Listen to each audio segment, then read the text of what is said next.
visions through my dreams, seeing myself swimming in the universe. My ancestors gave me gifts to read cards, predict and heal. My name is Daphne, but spirit calls me Babylon.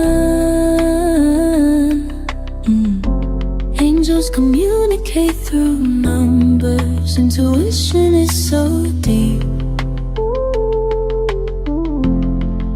The gift I fully embrace within.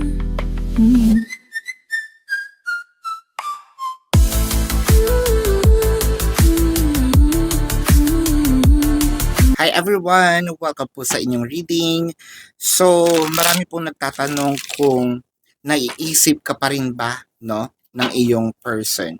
Pero, i-reveal ko po yung zodiac sign, no, ng mga taong involved dito sa end ng reading, no. Pwedeng ikaw ito, pwedeng yung person mo, or this might be a combination of your zodiac sign. So, I want you to know that this is a general reading.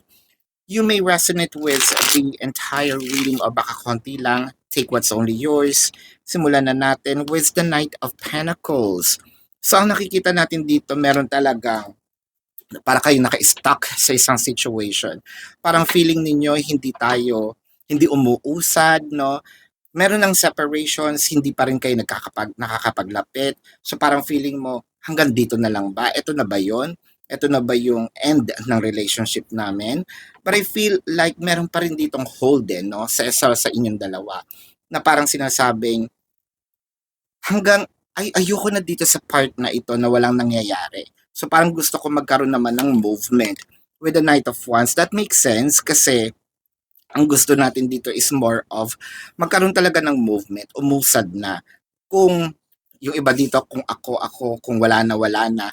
Pero ayoko yun, nandito tayo sa part na sasabihin mo na mawawala ka na lang bigla. So I do not have yung kumbagang clue, no, sa mga nangyayari. At least yung iba siguro wanting to have some closure. Baka kasi nawawala ng closure dito. With the Wheel of Fortune, no, I feel like yung iba dito, lalo na sa mga mag-asawa na pag-usapan naman dito ay nagkaroon ng issue about sa problema, sa pera. For a few numbers of you, baka rin kasi yung kahit hindi mag-asawa, no, baka kasi kailangan ko munang magtrabaho sa ibang lugar, pwede rin sa ibang bansa. Not necessarily mean kailangan mga ibang bansa, no, baka nasa kabilang city lang. But I feel like naging issue din dito ang pera. So, with a Hierophant, nakikita ko naman na somewhat, no, meron pa rin itong person mo na nagde-daydream or dinidaydream the what if. What if kung kami pa rin kaya ngayon? What if kung babalik ako, no? Matatanggap pa rin kaya ako? What if kung pagbalik ko kami pa rin kaya? Open pa kaya siya, no, natanggapin akong muli. But I feel like itong person na ito, hopefully na nangangarap or probably praying na kapag balik nga makapag-usap kayong muli. Pero kasi ang nakikita ko dito, so nandun na nga, iniisip ka pa rin niya. Pero ang mangyayari ba dito is hanggang doon na lang ba? Magkakaroon ba kayo talaga ng closure? Or pwedeng maibalik yung mga dating nawala? With the King of Pentacles, I feel like medyo talagang nag-iipon ito. Either nag-iipon ng pera, nag-iipon ng lakas ng loob, nag-iipon ng courage, no? Para at least makapag-explain sa kanyang mga nagawang kasalanan or nagawang pag-iwan sa iyo.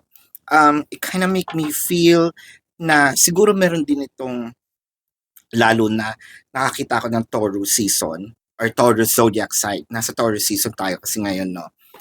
With the Hierophant, nakikita ko dito na parang meron din siyang gift na ibibigay. So, happy birthday pala mga Taurus, no? So, parang sinasabi niya dito, what if kaya magpadala ko either ng pera o magpadala ko ng simple gift para sa kanya with the Knight of Cups. So, parang lalo na kung meron kayong separation, especially, ipo-point out ko lang yung Taurus, no?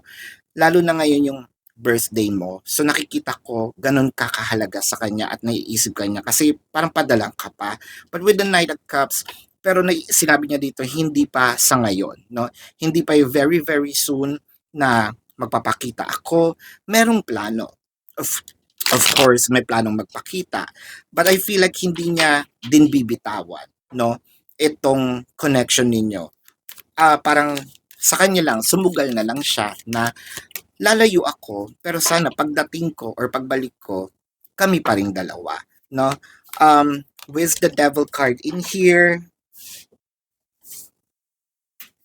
ayan, with the devil card, so parang sinabi niya ngayon dito, sana no, hindi rin dumating yung part na magalit siya sa akin dahil lang sa inis, because of natatagalan siya sa pag-aantay, palitan niya ako. And hopefully wala akong third party or hindi siya kumuha ng third party. So parang siguro ganun din yung iniisip mo, baka mamaya third party siya, no? Siguro para doon kayo nagkaroon ng mutual energies, nagkaroon ng mirrored energy. Parehas kayo ng fear with the Hanged One and the Death card. So parang ang takot niya dito, baka pagbalik ko, no, meron ng third party situation or baka pag nakita mo siya, siguro ito din yung fear mo, meron ng third party. But with the Queen of Wands and the High Priestess, I feel meron ditong mga promises na hindi man ito nasabi in verbal form. Parang alam nyo sa isa't isa with the High Priestess na kayo pa rin naman dalawa. Meron ditong sinasabi natin unspoken promises na kayong dalawa lang yung nagkakaintindihan. Pwedeng hindi kayo nakapag-usap, pwedeng bigla na lang nawala itong relationship na ito. But I feel like dadating yung panahon na alam nyo kayo pa rin sa isa't isa. So kung tinatanong mo kung naiisip ka ba niya, always, no? So tingnan natin dito ang zodiac sign ni person or pwedeng ito yung zodiac sign mo or pwedeng combinations ng zodiac sign nyong dalawa. This can also be a sun or yung sabihin natin a placement sa chart nyo, no? I'm seeing Leo, Scorpio, Capricorn, Taurus, Pisces, Virgo. Ayan, so yan po ang readings. Pwedeng siya yun, pwedeng ikaw yan. Maraming salamat sa panonood. Love and light to you. Namaste. See you po sa susunod na readings. Goodbye.